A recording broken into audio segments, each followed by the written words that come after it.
면 혹은 237면에 있는 민수기 24장 1절부터 25절까지 제가 한 절, 여러분이 한 절 교독하여 올려드립니다.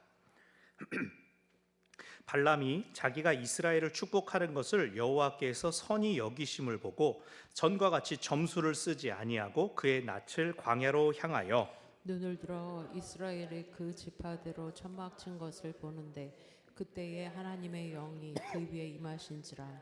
그가 예언을 전하여 말하되 부올의 아들 발람이 말하며 눈을 감았던 자가 말하며 하나님의 말씀을 듣는 자, 전능자의 환상을 보는 자, 엎드려서 눈을 뜬 자가 말하기를 야곱이여 네 장막들이 이스라엘이여 네 거처들이 어찌 그리 아름다운고 그 벌어짐이 골짜기 같고 강가의 동산 같으며 여호와께서 심으신 침향목들 같고 물가의 백향목들 같도다. 그 물통에서는 물이 넘치겠고 그 씨는 많은 물가에 있으리로다.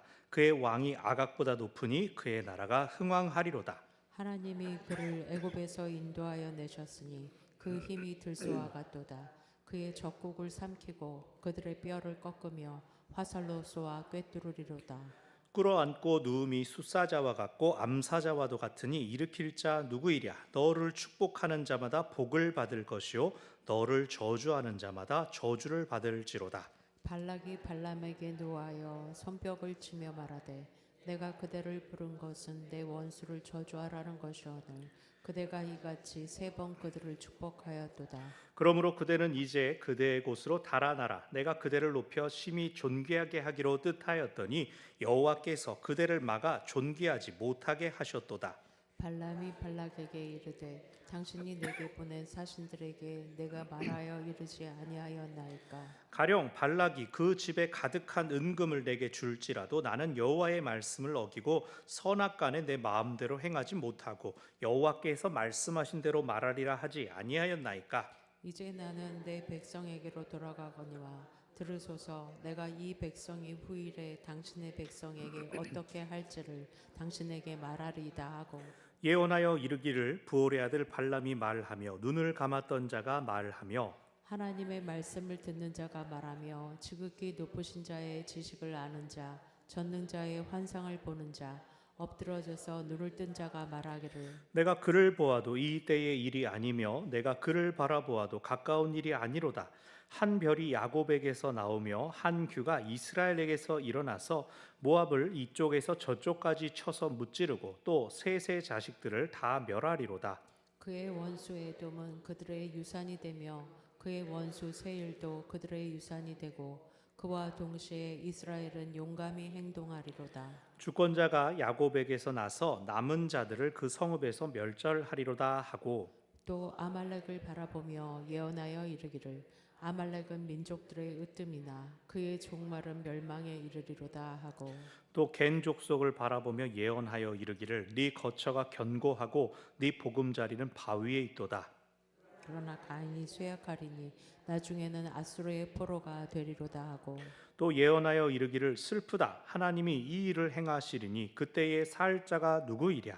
기띔 해변에서 배들이 와서 아수르를 학대하며 에벨을 괴롭힐 것이나 그도 멸망하리로다 하고 함께요. 발람이 일어나 자기 곳으로 돌아가고 발락도 자기 길로 갔더라. 아멘. 뉴스에서 이제 코스피가 뭐 4천을 넘었다고 오늘은 또 떨어졌다 다시 올라오고 그랬는데 역대 최초, 역대 최고라고 막 보도가 터집니다. 근데 달러 환율은 아까 저녁 먹기 전에 1,450원을 넘었더만요. 물가는 막 9월, 10월 연속으로 2% 이상 오르고 있습니다. 당장 여기 우이동만 나가도 뭐 한 10m, 20m 사이에 점포 막 임대문이 다 붙어 있고 자동차, 철강 수출은 지금 관세 때문에 반토막 나 있죠. 자영업자들이 막 곡소리를 내며 기본 투잡을 다 뛴다고들 하고 있습니다. 역대 최고치의 코스피가 숫자가 찍힌 거 외에 지금 국민들의 삶에 대체 어떤 의미가 있습니까? 도움이 되고 있습니까?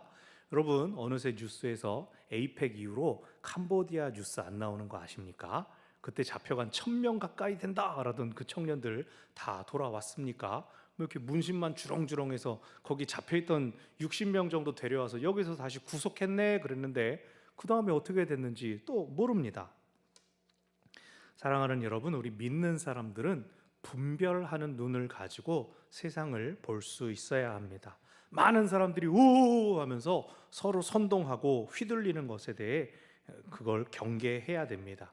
그런데 그렇게 하려면 특별한 편견을 가지고 세상을 봐야 됩니다. 편견을 버려야 하는 게 아니라 편견을 가지라는 말씀을 드리고 있어요.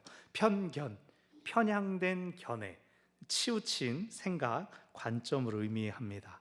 어떤 편견을 가져야 됩니까? 우리는 하나님 편으로 기울어진 견해와 생각을 가지고 세상을 봐야 합니다. 이것이 돈이 되는 일인가, 손해보는 일인가, 그것이 아니라 하나님께서 어떻게 생각하시는가, 하나님께서 기뻐하시는가, 그것이 우리의 관심이 되고 관점이 되어야 하는 것입니다.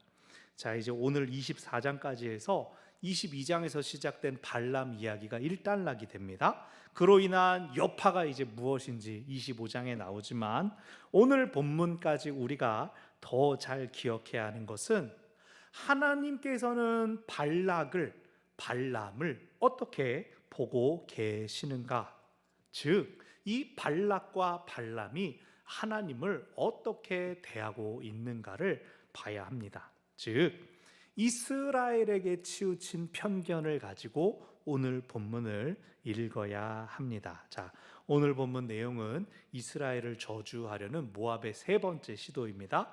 앞서 두 번 지난주에 무슨 일이 있었습니까? 발람이 여호와의 말씀을 그대로 전하겠다라고 따로 가서 기도하고 오더니 저주가 아니라 축복을 막 하니까 발락이 화가 났죠. 그래서 처음에는 진영 전체를 볼 수 있는 곳이었다가 너무 수가 많아가지고 쫄았나 싶으니까 조금 데리고 나와서 진영 끄트머리만 보이는 곳으로 갔다가 마지막에는 바알을 예배하는 부올, 높은 곳으로 데려가서 여기서도 한번 예언해봐라 라고 했습니다. 그러니까 우상의 힘을 한번 빌려봐라 라고 한 것이죠. 이제 말씀을 봅시다. 1절 보니까 발람도 눈치가 없는 사람 아닙니다. 분위기를 보니까 이거 내가 계속 축복하는 걸 하나님이 좋아하는데 근데 계속 하다가 내가 안 좋을 수가 있겠다 생각한 것 같습니다. 발람이 발락의 부름에 왜 응했습니까? 내가 너의 무엇이든 들어주마, 너를 존귀하게 해주마 라는 그 말 들었을 때 발람이 콕 찍어서 뭐라고 했습니까? 이 집에 가득한 은금을 줄지라도 나는 안 가요. 왜 금은 도움을 준다는 얘기는 안 하나요? 라고 흘렸습니다. 발람은 기본적으로 재물에 대한 욕심이 있는 사람이라서 여기까지 왔습니다. 하나님이 가지 말라고 이미 말씀하셨는데도 그 욕심을 막을 수가 없으니 하나님이 그럼 가서 내가 이르는 말만 해라 라고 하셨죠. 그런데 발람도 이제 머릿속으로 계산이 도는 겁니다. 내가 2번이나 축복의 말만 했는데 또 축복의 말을 하면은 이거 본전 찾겠는가? 이거 뭐 돌아갈 경비라도 없겠는가? 상대는 누굽니까? 일반 사람도 아니고 모압의 왕입니다. 심기를 거스르는 것도 어느 정도죠. 그래서 1절에서 이번에는 전과 같이 점수를 쓰지 아니하고 다시 말해서 하나님의 뜻을 파악하기 위한 그런 기도를 하지 않고 스스로 광야 그리고 이스라엘을 바라보면서 적당히 둘러대려고 한 것 같은 인상을 줍니다. 그런데 2절에서 무슨 일이 일어납니까? 우리 방송실에서 무슨 일이 일어납니까? 2절, 그가 이스라엘이 진친 모습을 볼 때 하나님의 영이 갑자기 그에게 임합니다. 지난주에는 하나님께서 이렇게 말해라 라고 말씀 불러주셨는데 이번엔 자기가 그냥 하려고 했더니 하나님의 영이 흡! 하고 입을 막아버리고 하나님이 원하시는 말을 막 흘리게 하셨습니다. 여러분, 하나님은 발람이 혹시라도 자기 생각대로 이스라엘을 저주하게 내버려 두시려고 했을까요? 절대 그런 생각이 없었다는 겁니다. 말 잘 들을 때는 그래 잘한다 내버려 두다가 자기 뜻대로 하려고 하니까 그것을 막으신 것입니다. 여기서 하나님은 당신의 백성 이스라엘을 참으로 사랑하시고 지키시는 분이다 라고 하는 것이 보입니다. 3절 4절 그 하나님의 영에 붙들린 발람이 자기 소개를 이렇게 합니다. 눈을 감았던 자, 하나님의 말씀을 듣는 자, 전능자의 환상을 보는 자, 엎드려서 눈을 뜬 자. 지난주 본문에 지난주에 예언할 땐 이런 표현이 없었는데 일단 눈을 감았던 자라는 말은 원어에 좀 더 원어를 직역을 하면 통찰력이 분명하고 확실한 자라는 뜻입니다. 이 어근은 통찰력이 명백하다라고 하는 그 말의 단어의 어근은 포도주 항아리의 봉인을 뚫는 데서 그것에 대하여 사용되는 말입니다. 아십니까? 포도주를 이제 항아리에 담아 놓은 다음에 토기에 부은 다음에 위를 종이로 이렇게 덮고 밀봉을 딱 둘레를 막습니다. 그럼 그 안에서 부글부글 발효되는 걸 덮어 놓고 있죠. 그리고 이제 익게 됐을 때에 이제 그렇게 봉인을 해놓고 그냥 밖에다 놓기 때문에 그 위에 먼지가 쌓이기도 하고 좀 이물질이 덮이기도 합니다. 위로 속은 깨끗한데, 근데 그 안에 있는 포도주를 떼려면은 익었는지 일단 봐야 되니까 무조건 뜯을 수는 없고 이제 스트로우 대롱을 폭 찔러 넣어가지고 포도주의 맛을 이렇게 좀 본다든가 해요. 그럴 때 포도주가 그 안에 있는 포도주가 다른 어떤 것에 지저분한 것에 닿지 않고 대롱을 통해 뽁 나올 수가 있겠죠. 그래서 통찰력이 명백하다라는 말은 다른 방해나 개입이 일절 없다라는 뜻입니다. 그러니까 발람은 자기 뜻대로 말하려고 했는데 오히려 하나님의 영이 발람의 뜻을 밀어내고 하나님 원하시는 말을 그 입에 부어줘 버린 것입니다. 또 4절 밑에 보면 엎드려서 눈을 뜬 자라는 표현이 있는데 여기서 엎드렸다라고 하는 것은 황홀경에 빠졌다. 그래서 그 가운데 눈을 떴다는 것은 신비한 그 황홀경 가운데 진리를 깨달았다라고 하는 표현입니다. 만약 발람이 자기가 생각한 대로 이런 말을 지칭을 했다면 무슨 뜻이겠습니까? 다른 사람들이 볼 때 자기를 더 용하게 보이려고 하는 특별한 의도가 있을 것입니다. 뭐 무당들도 옛날에 그런 버스에 뭐 그런 광고 있었죠. 무속인들 광고에 내 미모에 반해 연락했다가는 호통을 큰놈 당할 것이야 뭐 그래가지고 웃기는 사람이다 이렇게 생각했는데 발람이 자기 입으로 엎드려서 눈을 뜬 자 어쩌고저쩌고 이러고 있으면은 자기가 권위를 주는 거죠. 근데 재밌게도 이 말은 지금 하나님의 영이 그를 붙들고 그 사정을 모르는 발락에게 이 지금 권위를 보여주는 것입니다. 거꾸로 발람의 입장에서도 나 지금 이런 말을 하려고 한 게 아닌데 이런 말이 나오다니 하면서 발람 역시도 압도되었을 것입니다. 그러면서 처음 하는 말이 5절 이스라엘의 장막과 거처들 지금 지친 그 모습이 너무 아름답다 칭찬하며 마치 6절에서 골짜기와 같고 동산 같으며 침향목들과 백향목들 같다라고 합니다. 골짜기라는 말이 우리한테는 별로 칭찬이 아니 계곡 가운데 좁아서 어떡하냐 그러는데 이 이스라엘 사람들에게는 이 높은 고원 산지 광야의 사막 꼭대기로 올라간 게 아니라 낮은 평지에 있다라는 뜻입니다. 약속의 땅을 목전에 둔 그들이 지친 모습부터가 이미 너무나 아름다워서 감히 침범할 수 없다. 누구도 더럽히거나 손상시킬 수 없는 완전한 모습을 뜻합니다. 그러면서 7절에 물통에 물이 넘치고 씨가 많은 물가에 있을 것이다 라고 하는데 이것은 번성과 풍요에 대한 얘기입니다. 씨가 물가에서 계속 수분을 공급받으면 잘 자라날 수가 있겠죠. 그런데 여기 그의 왕이 아각보다 높으니라고 하는 이름이 나옵니다. 근데 이 아각은 사무엘상 15장에 나오는 사울이 죽여라라는 하나님의 명령을 어기고 살려준 아말렉의 왕의 이름이 아각입니다. 이것은 시대착오적인 기록이라고 하여서 이 본문이 발람 이야기가 그 사울 시대 혹은 그 이후에 편집되었다라는 뜻입니다. 그때 아말렉 중에 제일 잘 나가는 왕 아각의 이름을 여기다가 넣어서 지금 발람이 아각보다 더 잘 될 것이다 라고 칭찬하네? 라고 이야기를 하면서 실수해 버린 것이죠. 일부 학자들은 아각이 아니라 히브리어 그 자음을 이용해서 곡이라는 이름을 말했을 것이다 라고 하는데 그건 또 우리가 모르는 이름이죠. 그래서 뭐 이름이 어쨌든지 간에 사람들 백성들이 번성하고 나라는 잘 될 것이다 라는 계속된 축복입니다. 8절 9절 2절은 지난주 본문에 23장에서 두 번째 축복할 때 나왔던 표현의 반복입니다. 들소 같은 하나님이 그들을 사자처럼 일으키고 세우신다. 중요한 것은 9절 끝에 너를 축복하는 자마다 복을 받을 것이요 저주하는 자마다 저주를 받으리라. 누가 이 약속 받았습니까?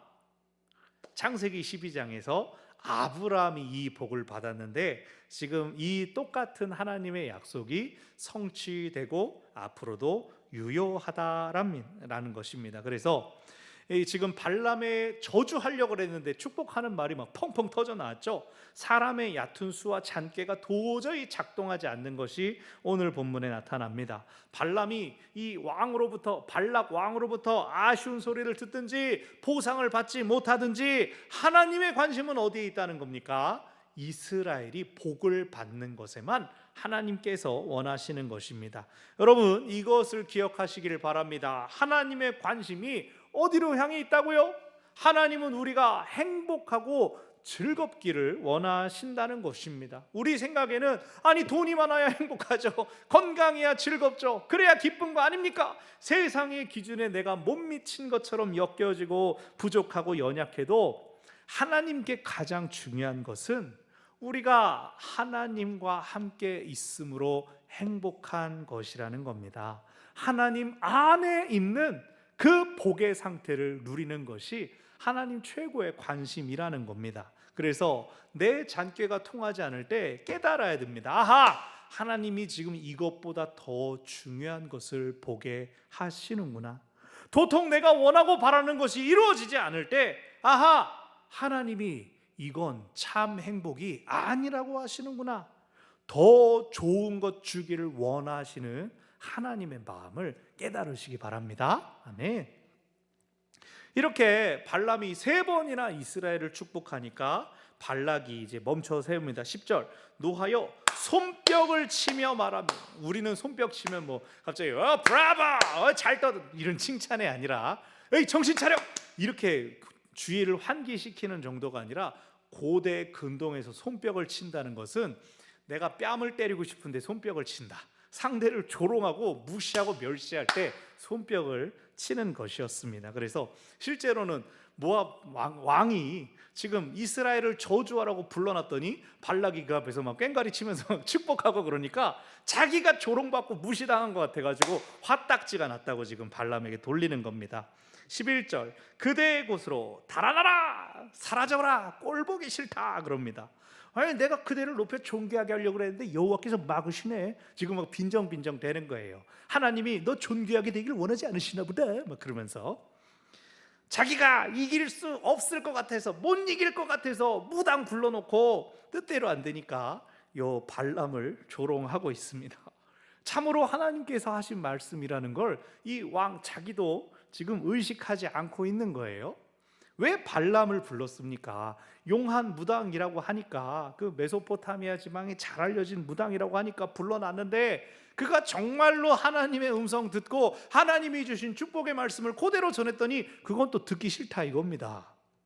만약 저주했으면 아이고 잘했다 그러면서 막 집에 가득한 은금을 줬을 것이니 참으로 이 발락 왕의 모습이 뭡니까? 내가 원하는 응답만을 찾고 있는 마음에 안 들면 돼 뱉어버리고 맛있는 거 주워 먹으려고는 감탄 고토의 모습이죠. 12절 13절에서 발람이 변명하며 아니 내가 그럴 거라고 했지 않습니까? 내가 사신들한테 그래 이른다고 했지 않습니까? 그러면서 13절에 굳이 또 뭐라고 붙입니까?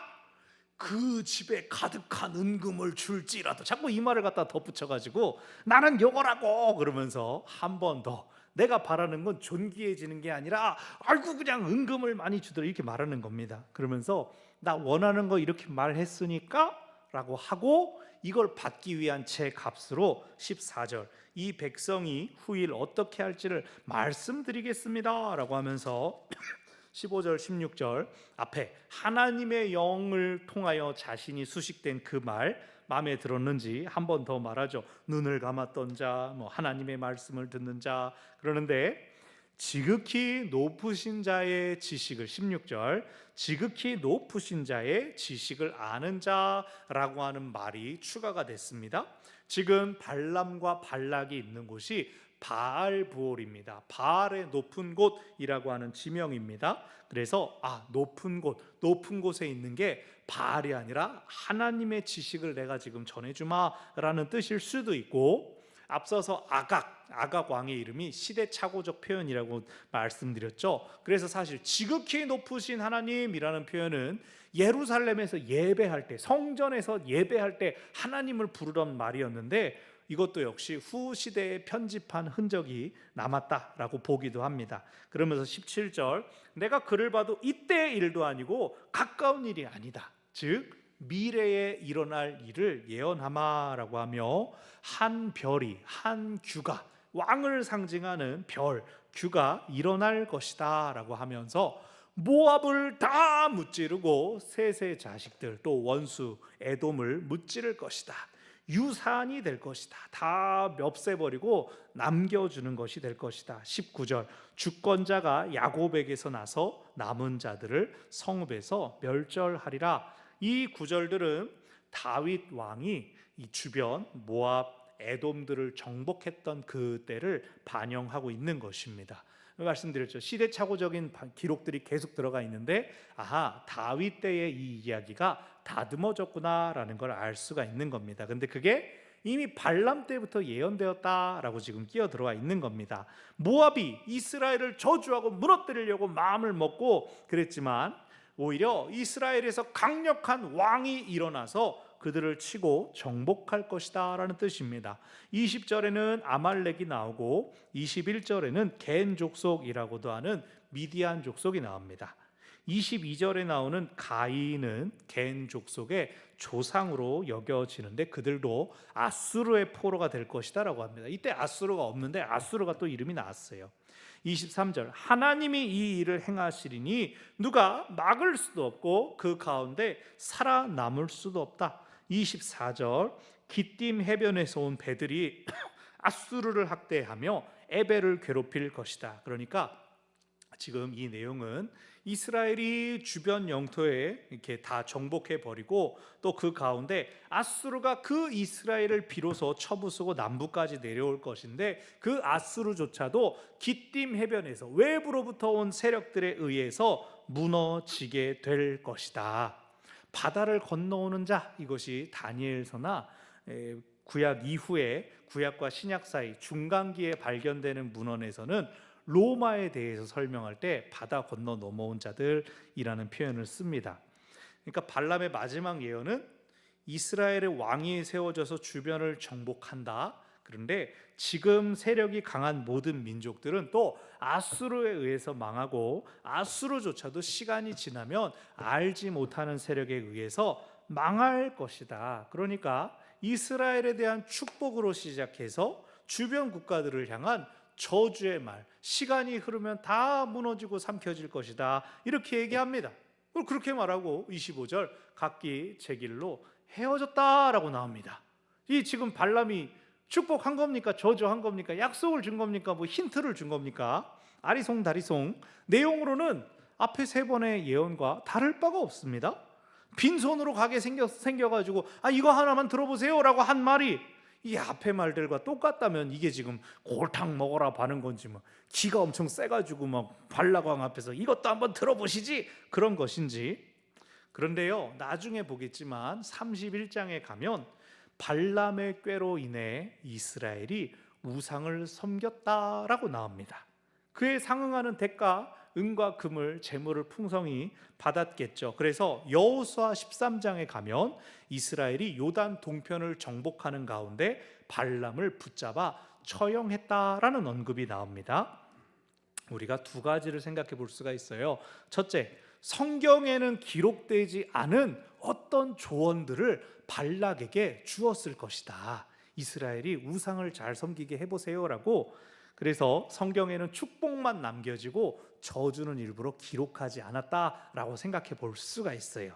왜? 편집된 흔적들이 많이 있으니까. 두 번째, 발락 왕이 발람이 하는 말을 가만히 듣다가 자기가 스스로 힌트를 얻었다. 발람이 계속 뭐 했습니까? 하나님이 그들을 축복하고 하나님이 그들에게 복 주기를 기뻐하고 계시니 하나님과 이스라엘을 멀어지게 한다면 이라고 생각했을 수 있죠.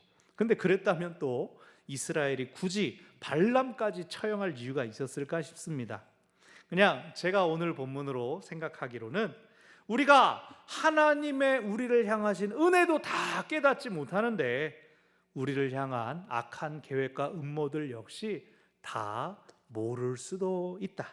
성경에 덜 기록되었든 혹은 우리가 이 문화적인 상황을 이해하지 못하는 것이든 후대의 조치들을 분명히 보면 발람이 발락에게 무언가 도움을 준 것입니다. 이스라엘이 무너지게끔 도움을 주고 대가도 받았을 것입니다. 결국 이 이야기에서 남는 것은 발람은 여호와가 두려운 분이라는 걸 경외할 줄 알면서도 하나님보다도 재물을 더 사랑한 사람이었다라고 하는 것이 나옵니다. 나중에 구약과 신약에서 계속해서 이 발람이 언급됩니다. 요한계시록 2장에는 7교회 중 버가모 교회를 향한 말씀 중에서 너에게서 발람의 교훈을 지키는 사람들이 있다. 발람이 발락을 가르쳐서 이스라엘 자손이 우상의 제물을 먹고 행음하게 했는데 그 발람의 교훈을 따르는 자들이 있다라고 주님께서 교회를 책망하셔요. 주님께서 분명히 말씀하십니다. 이 발람이 발락을 가르쳤다, 죄짓게 만들었다. 느헤미야 13장에도 모압 사람들에 대한 언급이 나오는데 그 모압 사람들이 발람에게 뇌물을 주어서 저주하게 했으므로 모압 사람들은 영원히 하나님의 총에 들어올 수 없으리라 라는 말씀이 있습니다. 그러니까 이스라엘 가운데에는 나중에 이 모든 것들이 밝혀지고 전해졌다라는 것이죠. 그냥 우리 25절 보면 그냥 각기 제 길로 흩어졌다 이러고 끝나는데 발람은 악한 꾀를 주었다라고 주님이 말씀하시고 모압도 벌을 받아 너네는 하나님의 총에 들어올 수 없는 완전 이방인이 되었습니다. 우리는 25장 다음 주에 정말 실제로 그들이 무슨 일을 저질렀는가를 보게 되겠지만 오늘 본문에서 이미 어떻게 할 것이다 라고 하는 의도들이 선명하게 드러나죠. 발락은 어떻게든 이스라엘을 저주하고 싶어서 이 발람을 충동하고 있으며 발람은 하나님이 주신 것 외에 자기 꾀로 좀 수익 활동을 해보려고 합니다. 하나님께서 그들의 악한 행위는 다 무위로 돌리셔서 저주를 축복으로 바꾸셨지만 그들의 악한 의도는 결국 하나님께서 심판하시는 죄로 나타났습니다. 이스라엘은 그들이 저주했는지도 모르게 축복만 받았지만 당장에는 몰랐고 악한 의도로 저지른 일들에 대한 혹독한 징벌을 당하게 됩니다. 오늘 본문을 통해 우리가 두 가지를 기억합시다. 첫 번째, 유익함 뒤에 숨은 악한 의도를 분별할 수 있어야 됩니다. 나에게 이로운 것이라고 해도 나에게 좋은 것처럼 여겨져도 그것이 악한 의도를 담고 있지는 않은지를 깨달아야 한다는 겁니다. 저희 어머니께서 늘 하시는 말씀이 있습니다. 세상에 공짜 없고 비밀 없다. 그런 말 절대 믿지 말아라. 남에게 무조건적으로 베푸는 사람 드물게 있기는 하지만 대부분의 사람들은 어떤 기대를 가지고 다른 사람들에게 잘 해준다는 것입니다. 물론 상대방에 대한 기대가 늘 악하고 못된 것들만은 아닐 테지만 내가 원하고 바라는 대로 일이 풀리지 않으면 사람의 마음이 뒤늦게 악해질 수가 있죠. 우리 옛말에 무슨 말이 있습니까? 여자가 한을 품으면 5개월에도 서리가 내린다라고 하지 않습니까? 연약한 여성일지라도 한을 품고 이 악한 감정을 품으면 자연 질서를 어그러뜨릴 정도로 파괴적인 힘이 나타난다는 겁니다. 여러분, 나에게 잘해주는 사람 떠오를 겁니다. 너무 믿고 너무 풀어지지 마십시오. 감사한 마음을 가지는 것과 거기 완전 매이는 것은 전혀 다릅니다. 발람은 하나님이 무엇을 원하시는지를 분명히 알고 왔음에도 발락이 가지고 있는 악한 의도에 자기를 조금씩 풀어 놓았습니다. 그래서 오늘 본문에서 얘 이번엔 하나님께 여쭙지 말고 내가 해볼까? 그러지 않았습니까? 그래 놓고는 내가 처음부터 그럴 거라고 했잖아요. 왕한테는 그걸 변명이라고 하고 있습니다. 발람이 뭘 겪었습니까? 오는 길에 자기가 그 길을 가면 죽이려고 천사가 칼을 빼가지고 길을 막고 있는 걸 봤으면서도 재물을 받을 생각 때문에 악한 의도에 자신을 내어준 것이죠. 발람이 끝까지 축복만 하고 이 발락이 에이 돌아가 버려 그랬을 때 아유 수고하세요 이러고 그냥 잘 돌아갔으면 나중에 이스라엘이 처형을 합니까? 오히려 자기들이 선물을 줬을지도 모르죠. 아유 그때 말 잘해 주셨다면서요? 그러지 않았겠어요? 이 발람은 자기가 이익을 더 누리기 위해서 발락 왕의 악한 의도에 자신을 내어 주었습니다. 여러분, 오늘날 스스로를 똑똑하다고 믿는 많은 사람들이 보이스피싱 같은 거 휙휙 잘도 넘어갑니다. 제 아는 분도 전화 와가지고 막 꼬드기는 그 말에 넘어가가지고 자기가 통장에서 몇 천만 원을 뽑아다가 그 중간책한테 넘겨줘서 보내버렸어요. 또 교회에서도 자기 믿음 좋다는 사람들이 신천지나 이단에 그렇게 잘 넘어갑니다. 그런 분들은 대충 간만 보고 오는 게 아니라 또 깊이 빠져버려요. 요즘 코스피 높다고 온갖 주식으로 지금 돈이 몰리고 있다고 하죠. 굉장히 위험합니다. 나는 내 스스로를 잘 통제할 수 있다, 나는 속지 않을 자신이 있다, 이렇게 생각하는 게 모두 교만입니다. 우리는 오직 겸손하게 하나님의 뜻을 구해야 합니다. 우리의 실수와 잘못을 멈춰라, 스톱 하는 그 음성을 들을 수 있어야 하겠습니다. 두 번째로 오늘 기억할 것은, 그럼에도 하나님은 우리를 늘 지키고 보호하여 주십니다. 그럼 감사하게도 하나님께서는 그런 약한 우리를 우리가 알지 못하는 중에도 지켜 보호하여 주십니다. 근데 문제는 우리가 원하는 만큼 지켜주시느냐, 그건 아닐 수도 있다는 거예요. 아무 해도 없이 지나가길 제일 바라지만 그러지 않을 수도 있다는 거예요. 약간의 피해를 입고 이상하다라고 생각했으면 사실은 그게 은혜의 시작, 그게 구원의 시작인데, 그때라도 하나님의 음성을 듣고 멈춰야 되는데 우리는 조금 더 괜찮은 것 같은데, 괜찮은 것 같은데, 이 정도는 내가 감당할 수 있는 것 같은데, 잃고 상해서야 비로소 하나님 이때까지 왜 나를 내버려뒀어요, 내가 잘못된 길로 가고 있으면 나를 좀 불러 세워주시지, 그렇게 원망하지 않습니까? 속된 말로 목숨이라도 건졌으면 그게 하나님의 은혜인 것입니다.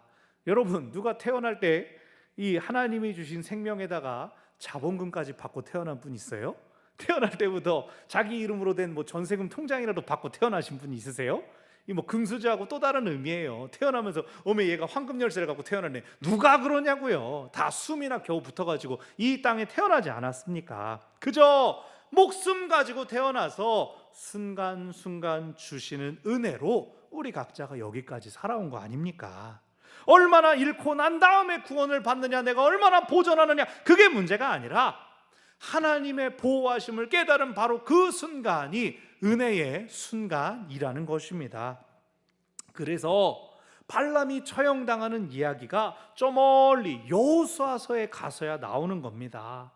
모압 사람들이 음행하도록 유혹했던 것이 발람의 꾀로부터 인한 것이라는 게 당장 민수기에서는 파악되지 않았어요. 그저 우리가 악했구나, 우리가 잘못했구나, 그것을 먼저 깨달은 게 이스라엘 백성이 받은 은혜라는 겁니다. 그러므로 여러분, 우리는 스스로 교만해지지도 말고, 또 그렇다고 약해지거나 무너지지도 말고, 우리를 늘 지키고 보호하시는 하나님을 의지하시기를 바랍니다. 우리 건강이 상해도, 우리의 재산이 없어져도 하나님은 여전히 우리와 함께 계십니다. 하나님은 우리를 약함 가운데 내버리지 않으시고 우리에게 은혜 베풀기를 기뻐하십니다. 아멘.